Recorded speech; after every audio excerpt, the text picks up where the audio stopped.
Hey y'all, welcome to My Way Mysteries, the channel that brings you multi-dimensional content, which means that the readings are from a broad and expansive point of view and that they're not for a specific time but should resonate with you guys whenever you come across them.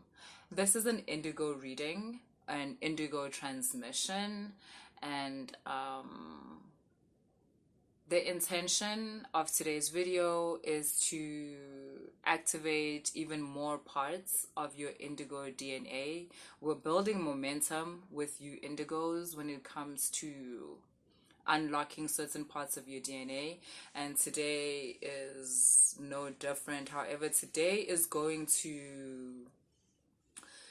reading is going to cause like a quantum like jump. For those of you who are indigos, it's really going to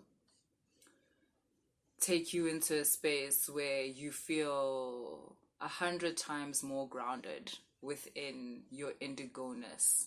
Okay, we're gonna take a trip down the Akashic records to a time and space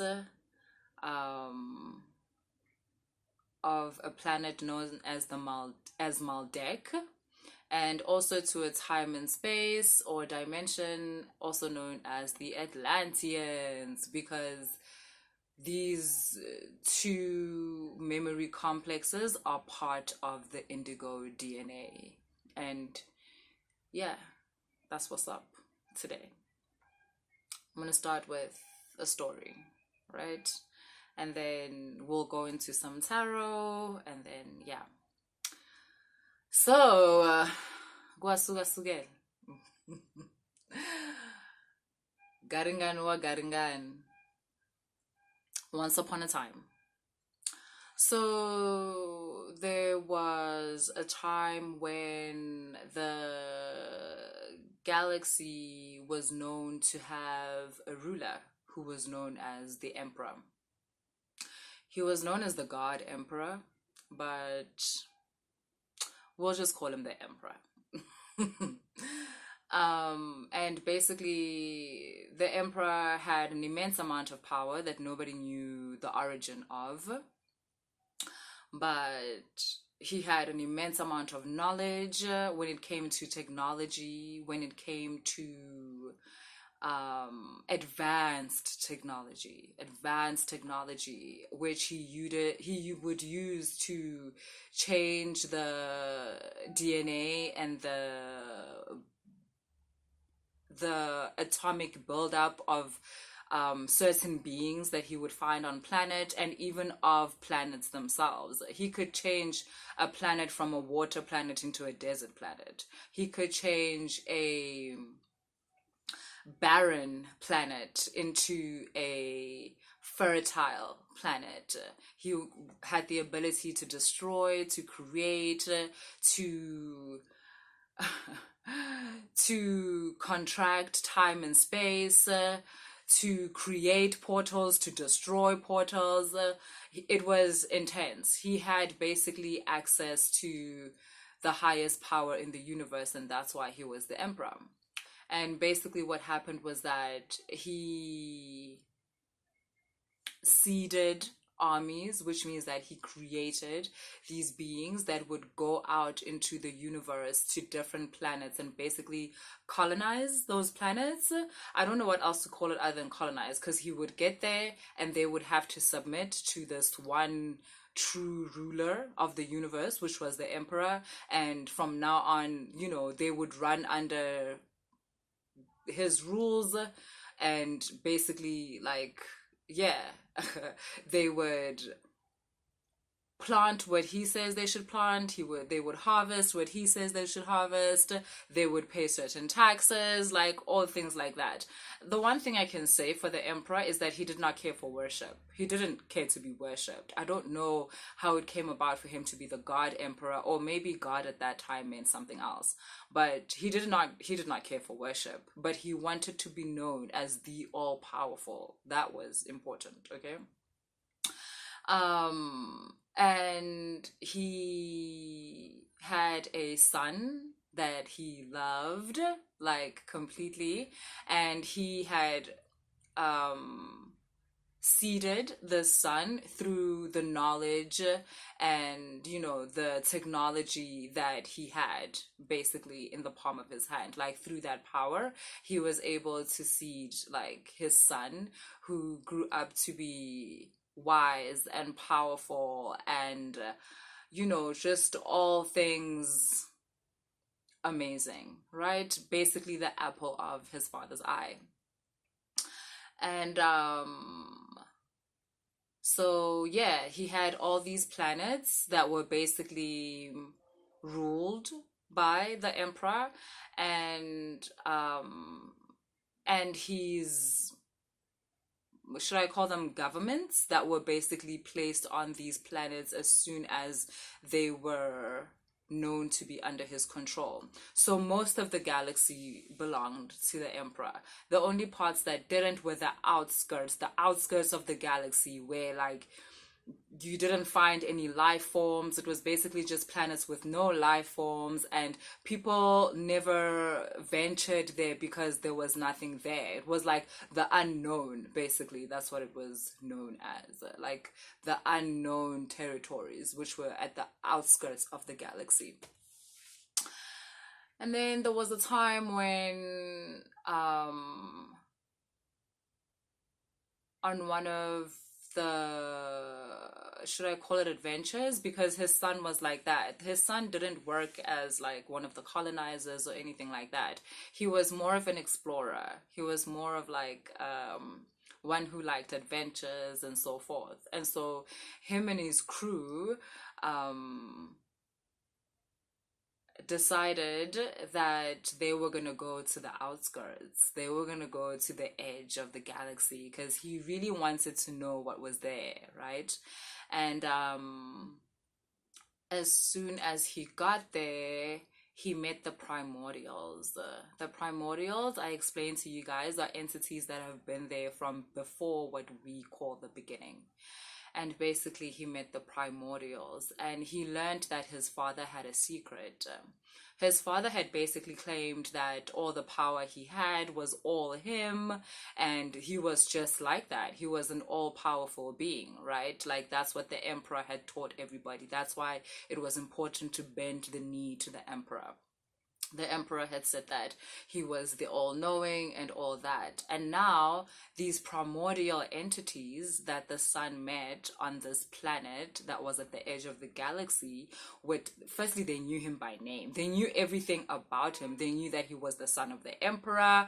And it's weird how he actually got to this planet. It was as if it was like calling him, and he just ventured and ventured and ventured until he found himself on the outskirts, and which to him wasn't a surprise. He just took it as an urge within himself to explore and be adventurous, only to find out when he gets to this place that actually it was more of like a calling. He was being drawn in. The primordials tell him the story of how when the emperor was young, he also came to the edges of the galaxy and met the primordials, and they are the ones that taught him all the knowledge. They are the ones that taught him how to build the technology, even the way in which the sun was made. Like, should we call him the prince? Is it confusing when I call him the sun? Even the way the prince was made, the way he was seeded, that knowledge comes from the primordials. That's why they were able to hack his DNA and basically call to him from the inside. So they tell him all of this, and they say that the only thing that they wanted in return from the emperor was for him to teach people about the primordials, to teach them that there's this knowledge out there. That's how me as the emperor, I have this knowledge, and it was brought to me by the primordials. They are on the outskirts, on the edges of the galaxy, and so forth and so forth. But the emperor did not do that. He promised to do that. He promised the primordials he would do that. He promised the primordials that he would teach people about the primordials, that not only would he develop this technology that he's been taught, but he would he would use the technology to expand the consciousness of the beings that he comes across. But instead, the emperor had used his technology to, I wouldn't say he used this to subdue the people, but he used it as a representation of his power and his power alone, basically, right? And so, yes, the primordials told the prince like this whole thing and so forth. And now he was so torn, like the prince, because he didn't understand, like, wait a minute, so the emperor had lied to him. What is going on? Why did he lie? Why is he lying to the people? And so forth. And so he goes back to his home planet and tells the emperor everything about how he went to the outskirts and this is what happened. He met up with the primordials. The emperor was livid. He saw this as a betrayal of some sort, and basically he banishes the prince. He actually was advised by his advisors to kill the prince, but he loved the prince so much that he couldn't bring himself to do that. So instead, he banished him. So the prince is banished and he basically leaves his home planet and ends up on another planet, Maldec. The prince was not alone in Maldec. Some of the primordials had decided to leave the outskirts of the galaxy and travel with the prince. But when he went to his home planet, they backed off because they knew that that would insinuate war for the emperor. He would get so much into a state of fear that he might try and initiate some kind of war. So it was, and the primordials knew that the emperor would banish the prince, but they didn't tell the prince. So that's also why they came with him. So as soon as they got to Maldec, the primordials, Maldec was inhabited at the time, and the prince stayed at Maldec with the primordials that he came with. And to be honest, it's one primordial, but it's one of those, like, it's an entity that can be split into 3, into 7, do you get what I mean? But really it's one entity. So at the time at Maldec, he learned also from the primordial being. It gave him knowledge. It taught him things about concepts, about seeding, like humanoids. Humanoid is basically the body that we have. You don't have to be a human to have this body, to have 2 arms, 2 legs, 2 eyes, a nose, a mouth. This kind of design is known as humanoid, but it didn't start here on Earth. It's been around for a while. We are just one of the beings that have this kind of structure. So this is the kind of stuff that the entity was teaching the prince. How to seed certain beings, how to open portals, how to create portals, how to alchemize certain elements within the planet, and where to go in order to find other elements in order to create things that had never been created, how to destroy or create forms of destruction and things like that, right? Meanwhile, back at the range, back on his home planet, the emperor finds out that not only did the prince find this information from the primordials, but he traveled with a primordial being to where he is now. That completely messed up the emperor. Now he wanted to unalive the prince because he was afraid that because the prince was traveling with a primordial being, he would then be able to change people's minds. He felt like the prince was trying to undo everything that he had done. He felt like the prince wanted to be emperor, basically. So he was now seeing the prince as a threat to his emperorhood or whatever. So basically, he was like, no ways. Like, now we're gonna end him. And they basically, with the army and everything of this planet, made their way to Maldec.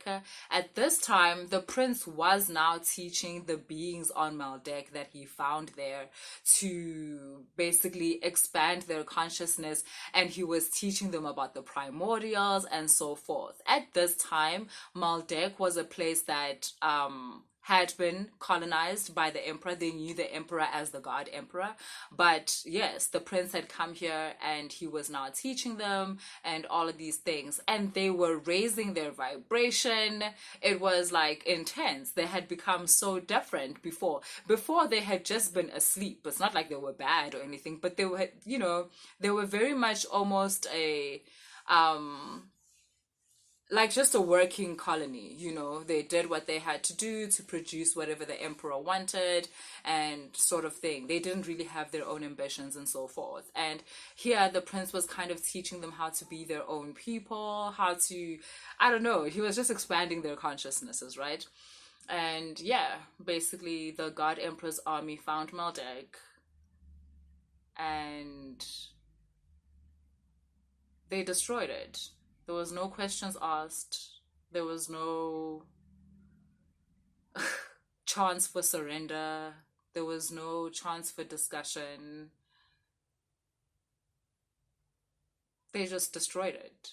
They didn't just destroy the people or anything like that. The emperor was the strongest entity in the universe, which is what, as per his education to the universe, he, through his technology, in one blow he blew the entire planet into smithereens.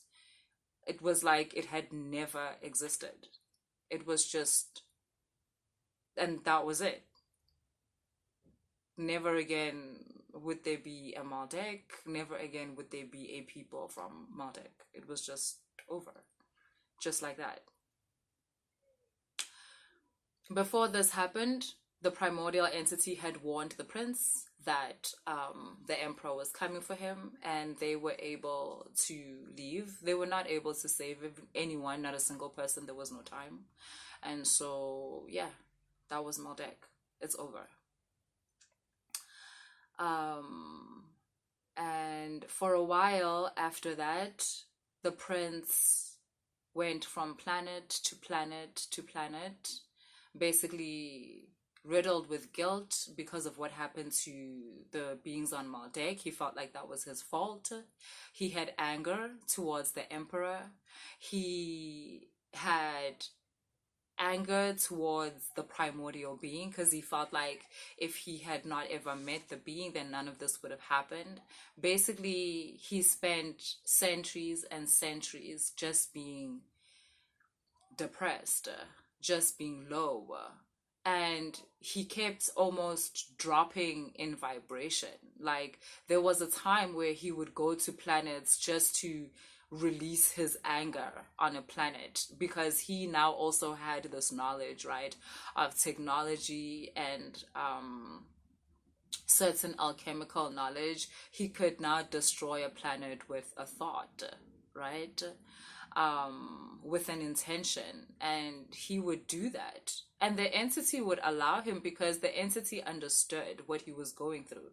The entity understood that in a way he was transmuting certain energy, and it had to be done. It had to be done. And so, to the emperor's knowledge, the prince was gone. He had perished along with Maldec, so he wasn't worried anymore. It was fine.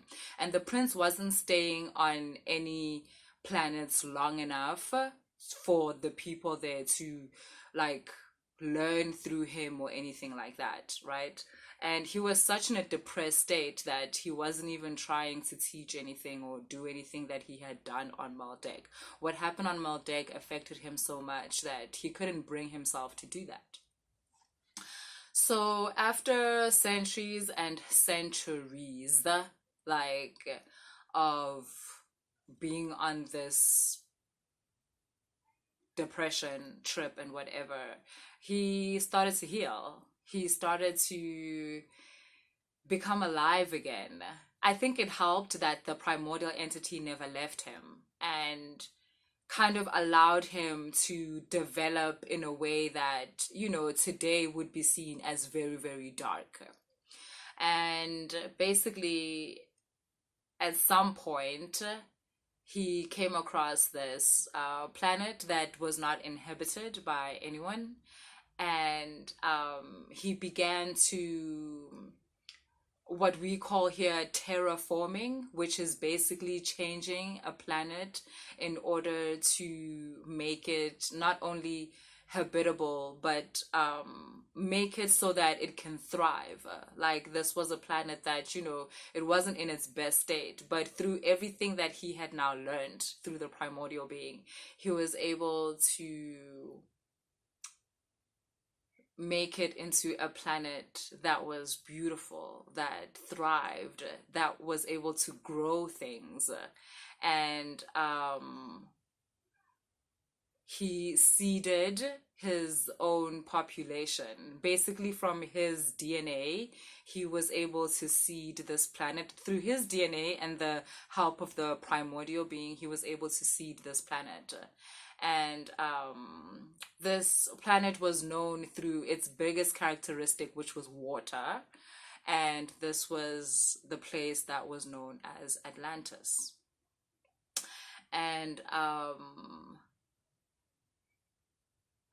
it was a place where, firstly, it was inhabited by high dimensional beings, high frequency beings, of course, because their DNA was made from the prince. And the prince had gone through stages where he had transmuted energy from a vibration where he was hurt, where he was lied to, where he was betrayed, where he began to lie and hurt and betray, but to the point where he came out of that and became this golden being, I'll call him. And therefore, these beings were made within that. They had different dimensions within them, but because they were born into a state of high frequency, that is the state in which they carried on their lives within. And this is a place that is rich in technology. It's a place that is rich in knowledge. It's a place that is that represents unity, that represents the all, because these are people that are literally made from oneness. And you hear about the fall of Atlantis and stuff like that. There's no such thing. There is no fall of Atlantis. The reason why people here will never find Atlantis is because Atlantis is in another dimension. It's alive on a certain frequency that is not accessible to people here. Atlantis did not fall. We fell. Our vibration lowered to such a state where this is the level of vibration that we're living at, one where we are not able to access places like Atlantis. When I say planet, when I talk about Atlantis, I told you guys as to how this planetary thing where we see starseeds of, oh, that planet or that planet, it's not really that. It's more like another dimension. And it's the same thing with Atlantis. So it's here, just another dimension, operating at a higher frequency. We are here because we operate on this vibration, at this frequency. So that's what it is. However, we're multidimensional as well. Our DNA is multidimensional. So you are able, if you are able to operate at a certain frequency, then you gain access to certain places. One of those places which could be Atlantis. And we are in a state, how this place works is that Atlantis or Maldec or those places, they're no longer places to us. It's not like you get to a specific frequency and then you can go to Atlantis as a place. No, Atlantis for us is now a state of consciousness. You're able to connect to the memory complex, to the consciousness state, and operate at that level, which is a high level of knowledge, which is a high level of, and Atlantis is about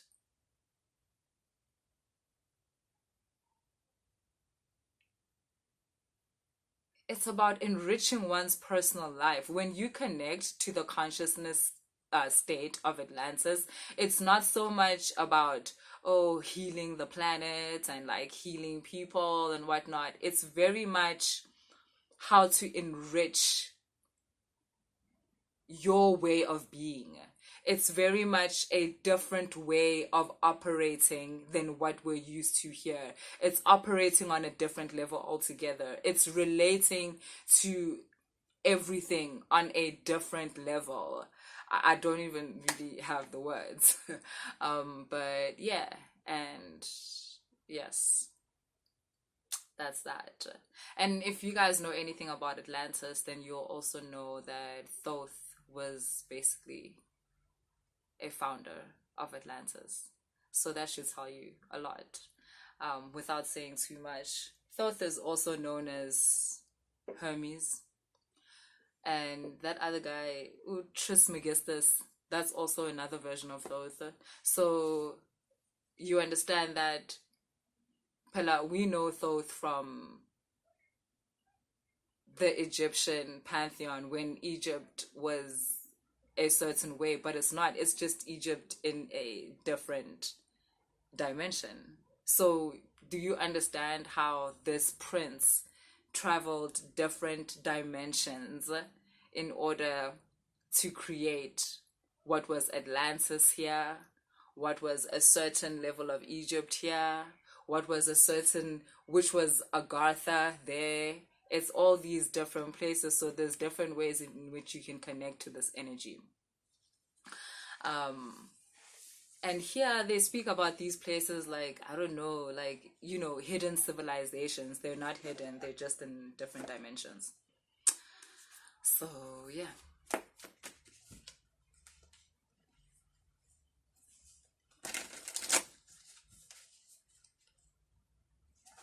I'm gonna pull some tarot for you guys.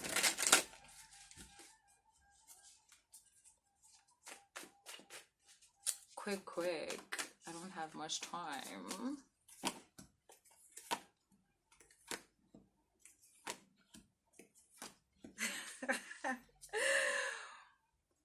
What?